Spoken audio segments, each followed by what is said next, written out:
अच्छा, मेन जो आपके पास डेटाबेस के एक कैरेक्टरिस्टिक आ जाती है कि जो डेटाबेस का एक बहुत बड़ा एडवांटेज है, it is data abstraction. Data abstraction क्या है जी? कि आप डेटा मॉडल यूज़ करते हैं और एक कॉन्सेप्ट्स को यूज़ करते हैं ताकि आप इंटरनल और लोअर लेवल की जो डिटेल्स हैं, जो अननेसेसरी डिटेल्स हैं, उनसे आपको कंसर्न ना होना पड़े। तो डीबीएमएस जब आप यूज़ कर रहे हैं तो you don't need to worry कि एक्सप्लिसिटली इंफॉर्मेशन के बारे में आप ये बता रहे हो कि अच्छा ये जो रो हम या न्यू इन्फॉर्मेशन सेव करने लगे हैं, इसको कहाँ पे हार्ड डिस्क कौन सी यूज़ करनी है, कौन से सेक्टर पे स्टोर करना है, बल्कि आप एक जेनेरिक इन्फॉर्मेशन दे देंगे कि इस इंफॉर्मेशन को स्टोर कर दो, और डीबीएमएस खुद से देखेगा कि मैं इससे रिलेटेड इन्फॉर्मेशन को कहाँ पे स्टोर करूँ, और जो भी उसको बेस्ट पॉसिबल ऑप्शंस मिल रही होंगी वो वहाँ पे उनको स्टोर कर देगा जी। अब इसका फ़ायदा क्या होगा कि आपके पास डेटा मॉडल है, आप सिर्फ डेटा मॉडल के परस्पेक्टिव से बात कर रहे हैं। आप ये कह रहे हैं कि भाई टेबल ए के बारे में मुझे बताओ कि टेबल ए में जो कॉलम्स हैं वो क्या क्या कॉलम्स हैं, डेटा क्या है, टेबल बी के अंदर क्या क्या कॉलम्स हैं और उनमें डेटा क्या है, so on. You don't need to worry कि एक्चुअली ये स्टोरेज कहाँ पे हो रही है। You don't have to worry कि ये हार्ड डिस्क के अंदर कहाँ कहाँ स्टोर हो रहे हैं। This is not your concern any more. आप एक लॉजिकल मॉडल को एक्सेस करते हैं। आप फॉर एग्जांपल कहते हैं कि जी मैंने स्टूडेंट के टेबल से इन्फॉर्मेशन एक्सेस करनी है, मैंने कोर्सेज के टेबल से इन्फॉर्मेशन। डीबीएमएस खुद से आइडेंटिफाई करता है कि स्टूडेंट का टेबल कहाँ स्टोर किया गया था और कोर्सेज का टेबल किधर स्टोर था, और उसमें जो रिकॉर्ड आपको चाहिए वो कहाँ स्टोर था, वो आपको फेच करके ला के देगा। इसका फ़ायदा ये है जी कि you only have to worry about a specific kind of application, जो कि फ्रंट एंड एप्लीकेशन हो सकती है, कोई प्रोग्राम हो सकता है जिसको आप यूज़ कर रहे हैं, क्वेरीज हो सकती हैं, but you don't have to worry कि आपके पास इंफॉर्मेशन बैक एंड पे स्टोर कैसे हो रही है। इसका एक और फ़ायदा जो होता है कि हमें पास multiple views of data available हो सकते हैं डेटाबेस के अंदर, यानी कि डिफरेंट यूजर्स को डिफरेंट एक्सेस लेवल अलॉट किया जा सकता है। इसकी एक एग्जांपल ये है कि जी फेसबुक का डेटा सेम है, बैक एंड पे एक ही डेटाबेस है, सारा डेटा पड़ा हुआ है, लेकिन जब डिफरेंट यूजर्स लॉग इन करते हैं तो हर यूजर को उसके स्पेसिफिक डेटा शो किया जाता है, नॉट इररेलेवेंट डेटा। और लेट्स से एक बंदा किसी ग्रुप का एडमिन है तो फिर उसके पास उस ग्रुप के एडमिन राइट्स भी शो हो जाते हैं, लेकिन अगर कोई बंदा सिर्फ किसी ग्रुप का मेंबर है तो he is not able to view the admin page for that specific group. तो अब आपके पास multiple views of data available है। डेटा तो वही है कि एक ही ग्रुप के मेंबर्स हैं और वही डेटा देख रहे हैं, लेकिन उसके ऊपर क्या एक्शन परफॉर्म कर सकते हैं, नाउ दैट इज डिफरेंट। एक बंदा जो ग्रुप का एडमिन है, he can even remove the post, delete the post, ठीक है, या पोस्ट के ऊपर कमेंटिंग ऑफ कर सकता है। लेकिन एज कम्पेयर जो एक मेंबर है वो प्रोबेबली सिर्फ अपनी न्यू पोस्ट क्रिएट कर सकता है, या वो सिर्फ एग्जिस्टिंग पोस्ट के ऊपर कमेंट कर सकता है। It may vary from topic to topic के एक्चुअली किस स्पेसिफिक एप्लीकेशन की और व्यू की बात हो रही है। डेटा एब्स्ट्रैक्शन का इवेंचुअल फ़ायदा ये होता है कि आपके पास डेटा की इंडिपेंडेंस हो जाती है। आपको प्रोग्राम और डेटा के अंदर लिंकेज तो होती है, लेकिन दोनों के अंदर डिपेंडेंसी मिनिमम होती है। आप अगर चाहें कि अपने डेटा को किसी दूसरी हार्ड डिस्क पे मूव करना है तो यू कैन डू दैट, आपके प्रोग्राम्स क्रैश नहीं होंगे। आप अगर अपनी एप्लीकेशन को अपडेट करना चाह रहे हैं किसी स्पेसिफिक पर्सपेक्टिव से तो आप उसको कर सकते हैं। You don't need to play around with data, आप जस्ट उस एप्लीकेशन को अपडेट कर दें। फिर आपके पास एक एडिशनल एडवांटेज ये आ जाता है कि अगर आप अंडरलाइन डेटा का जो स्ट्रक्चर है, लेट्स से एक टेबल ए था, उस टेबल ए के अंदर आपके पास कुछ इंफॉर्मेशन थी, let's say student name, age और कॉन्टैक्ट नंबर। ये इन्फॉर्मेशन ऑलरेडी आपका स्टोर थी एलएमएस के ऊपर। अगर वो स्टूडेंट खुद उसको व्यू करता है तो उसको ये सारी इन्फॉर्मेशन नज़र आती है, लेट्स से। और अगर कोई टीचर किसी इन्फॉर्मेशन को एक्सेस करना चाहता है तो टीचर को सिर्फ स्टूडेंट का नेम शो होता है। नाउ वी वांट के एक्चुअली स्टूडेंट का कॉन्टैक्ट नंबर भी चेंज शो होना शुरू हो जाए, we can easily do that. हम टीचर्स के जो एक्सेस पोर्टल है सिर्फ उसके अंदर चीज़ें चेंज कर सकते हैं। अच्छा, अगर हम चाहते हैं कि हम यहाँ स्ट्रक्चर को ही चेंज कर दें और यहाँ पे एक नया इंफॉर्मेशन डाल दें, let's say emergency contact number. अच्छा, इमरजेंसी कॉन्टैक्ट नंबर डालना चाहें हम वो भी डाल सकते हैं। इमरजेंसी कॉन्टैक्ट नंबर के लिए हम यहाँ पे एक नया एट्रीब्यूट कॉलम बना देंगे और वो इमरजेंसी कॉन्टैक्ट नंबर आ जाएगा। लेकिन although we have changed the structure, we don't need to change anything in LMS unless we want to show this information। हमारी जो प्री एग्जिस्टिंग क्वेरीज थी ऑलरेडी जो चल रही थी वो बिल्कुल वैसे ही चलती रहेंगी and there will be no change। so this is the advantage जो कि आपके पास डेटाबेसेस के अंदर आपको मिलता है। ये फिर आपके पास एक और एडवांटेज आ जाता है डेटाबेस यूज़ करने का कि आपके पास कंकरेंटली मल्टीपल यूजर्स डेटाबेस को यूज़ कर सकते हैं।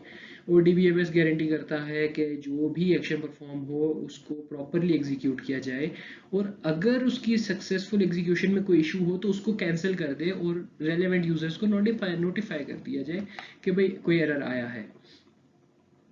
फिर DBMS के अंदर बिल्ट इन मॉड्यूल्स होते हैं जिनके अंदर वो ये इंश्योर करता है कि इन केस डेटा क्रैश हो जाती है डेटाबेस तो डेटा की रिकवरी कैसे की जाएगी। तो data recovery is also part of DBMS system.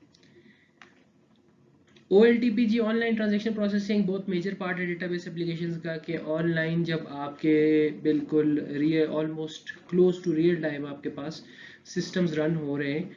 For example ATM की हम मिसाल ले सकते हैं कि ATM सिस्टम किसी एक बैंक के मल्टीपल जब ब्रांचेस से एक्सेस किए जा रहे होते हैं, मल्टीपल यूजर्स उसको एक्सेस कर रहे होते हैं। Not just the branch users के जो ब्रांच के अंदर उनकी टीम बैठी है बल्कि ATM वाले भी यूज़ कर रहे होते हैं जो एंड यूजर्स हैं। अच्छा, इसके अलावा किसी और बैंक का यूज़र भी आपकी ATM को यूज़ कर सकता है जो कि वन लिंक की फैसिलिटी होती है और आपके ATM से वो पैसे विड्रॉ करेगा। तो इन दैट केस आपके पास लोड जो आपका एक्सपेक्टेड लोड है वो बढ़ सकता है। तो अब इस चीज़ के अंदर सारी चीज़ को इंश्योर करना कि एक्चुअल में गलत ट्रांजैक्शन ना हो, जिस बंदे के पास जितने पैसे हैं वही उसको रिलीज़ किए जाएं, उससे ज़्यादा पैसे रिलीज़ ना किए जाएं, all of that is insured by DBMS।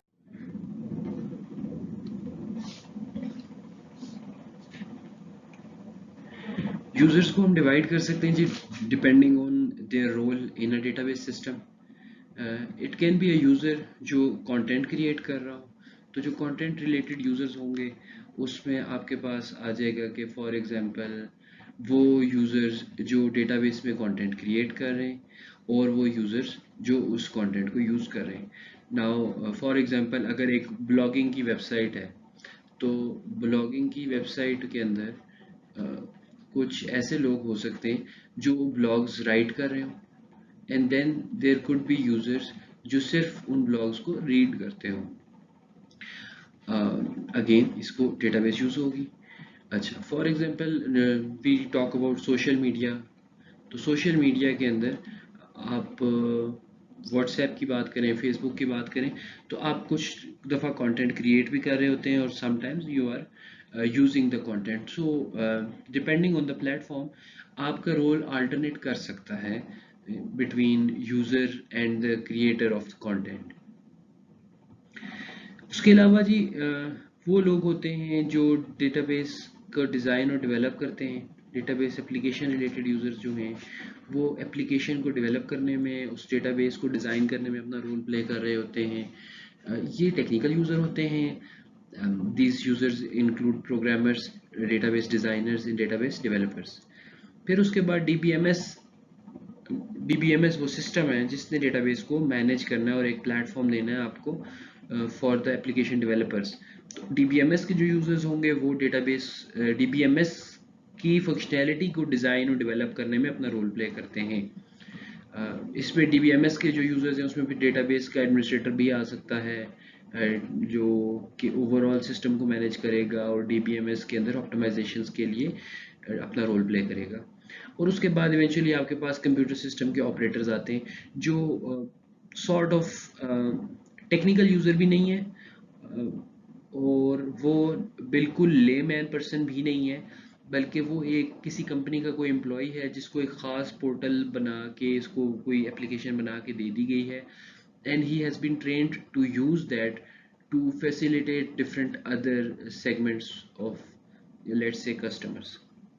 इसमें आपके पास कॉल सेंटर ऑपरेशंस के लोग आ सकते हैं कि वो अपने सिस्टम के को एक्सेस कर रहे हैं और उसके थ्रू आपको कोई इन्फॉर्मेशन प्रोवाइड कर रहे हैं या कोई सर्विसेज प्रोवाइड कर रहे हैं। इसके अलावा अगर आप किसी प्लेटफॉर्म पे लेट्स से कि किसी बैंक में जाते हैं तो वहाँ पे जो आपके पास ऑपरेटर्स बैठे होते हैं जो सिस्टम के ऊपर आपको लेट्स से चेक डिपॉजिट या कैश विड्रॉल की सर्विसेज प्रोवाइड कर रहे होते हैं ओवर द काउंटर, तो वो भी कंप्यूटर सिस्टम ऑपरेटर्स में आते हैं। जो मेन टेक्निकल एस्पेक्ट आपके पर्सपेक्टिव से इम्पॉर्टेंट है कि वो यूजर्स का है, एक डेटाबेस एडमिनिस्ट्रेटर्स और दूसरे database designers. Database administrator authorize करते हैं एक्सेस को टू द डेटाबेस और उसको कंट्रोल करना, उसके यूज का, उसकी एफिशिएंसी को मॉनिटर करना कि क्वेरीज जो चल रही हैं, जो भी हमारे परफॉर्मेंस है उसकी क्या परफॉर्मेंस है, और अगर परफॉर्मेंस की ऑप्टिमाइजेशन रिक्वायर्ड है तो उस ऑप्टिमाइजेशन को कैसे अचीव किया जाए। So these people are directly dealing with the actual underlying storage mechanisms कि स्टोरेज कैसे हो रही है, उस स्टोरेज को अगर आप चेंज कर दें उसकी स्कीम को, तो how much the performance of the system will improve और डिक्लाइन। तो इस चीज़ को मद्देनज़र रखना डेटाबेस एडमिनिस्ट्रेटर का काम होता है। डेटाबेस डिज़ाइनर्स एक वो ऐसा आदमी है जो कि स्ट्रक्चर के बारे में इंफॉर्मेशन देता है डेटाबेस डिज़ाइन करने के लिए, डिपेंडिंग ऑन द रिक्वायरमेंट्स कि क्या रिक्वायरमेंट्स हैं, किस स्पेसिफिक डोमेन के लिए वो एप्लीकेशन बनाई जा रही है, उसके अकॉर्डिंगली फिर वो उसकी रिक्वायरमेंट्स के अकॉर्डिंगली स्ट्रक्चर को क्रिएट करता है, प्रपोज करता है, और उसमें क्या कंस्ट्रेंट लगनी है इस सारे को वो आइडेंटिफाई करता है। डेटाबेस डिज़ाइनर्स और एडमिनिस्ट्रेटर्स दोनों के लिए बहुत ज़रूरी है कि वो अपने एंड यूज़र की रिक्वायरमेंट को समझते हुए अपना रोल प्ले करें। अगर वो एंड यूज़र को अपने लूप में से आउट कर देंगे वो प्रोडक्ट तो बना देंगे but that product will be no good for the end users. So it is very important कि हम एंड यूजर्स को जहन में रखते हुए सारा का टास्क अचीव